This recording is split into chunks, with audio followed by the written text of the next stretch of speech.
Hello and welcome to the 42nd lecture on the history of modern India. Movement in Assam. Serious movement for autonomy was taking shape in the state of Assam. Serious because it was driven by a groundswell of grassroots opinion rather than by individual charisma, and because this state was located not in the Indian heartland but in its long troubled extremities. Let us first discuss the reasons for discontent. Assamese was the state language, but Bengali was also widely spoken. There was a long history of hostility between the speakers of the two languages. Bengalis had dominated the middle and lower rungs of the colonial administration.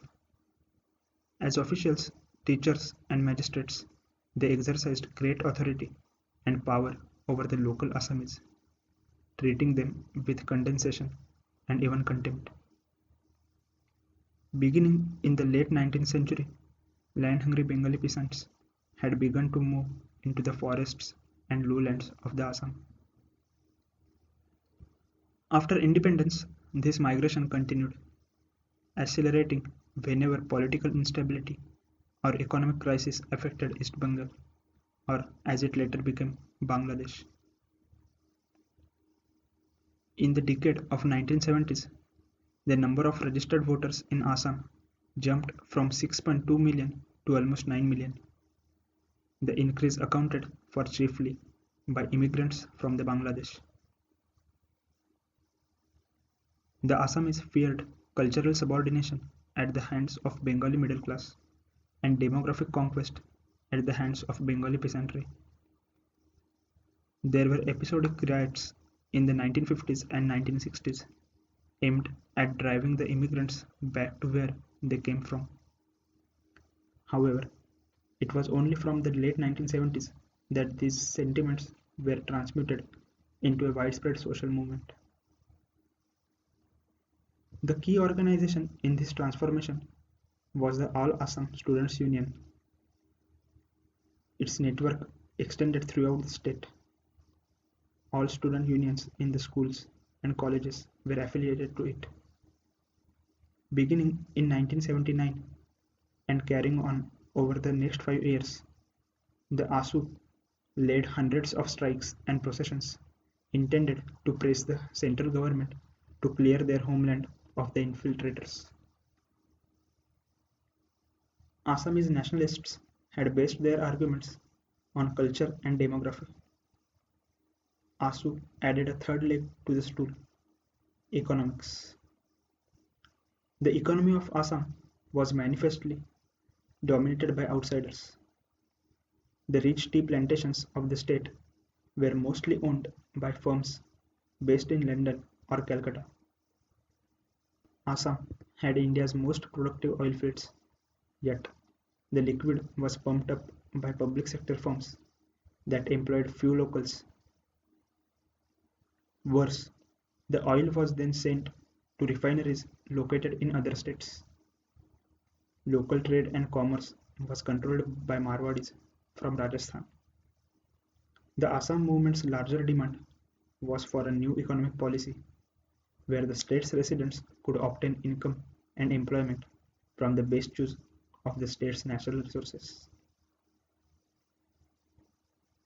Its more immediate demand was for the deletion of immigrants from the voters list, preparatory to their deportation from the state. This led to an unfortunate but perhaps inevitable polarization on the communal lines. Many of the more recent immigrants were in fact Muslims. The Congress party, then ruling in the center and long dominant in the state, was accused of protecting the immigrants as a captive vote bank. Also hastening the polarization was the formation of an All Assam Minorities Student Union. Let us now see how movement proceeded.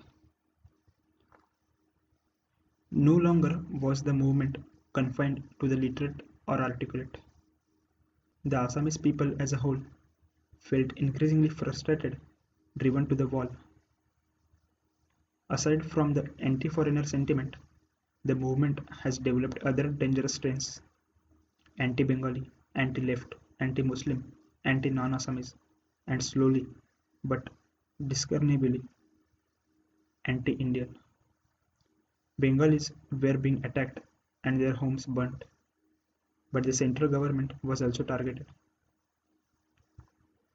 Railway tracks were uprooted by individuals, while the ASU stopped the export of plywood and jute from the state.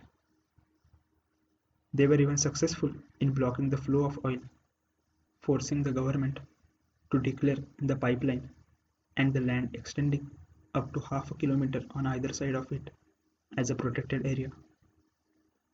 Ultimately, the army had to be called in to restore oil supplies from Assam to a refinery in distant Bihar.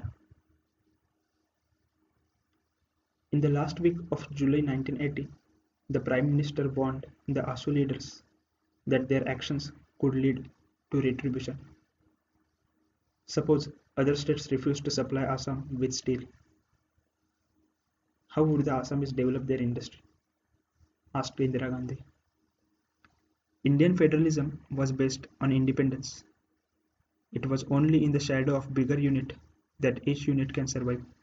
Otherwise, outside pressures will be too great to bear.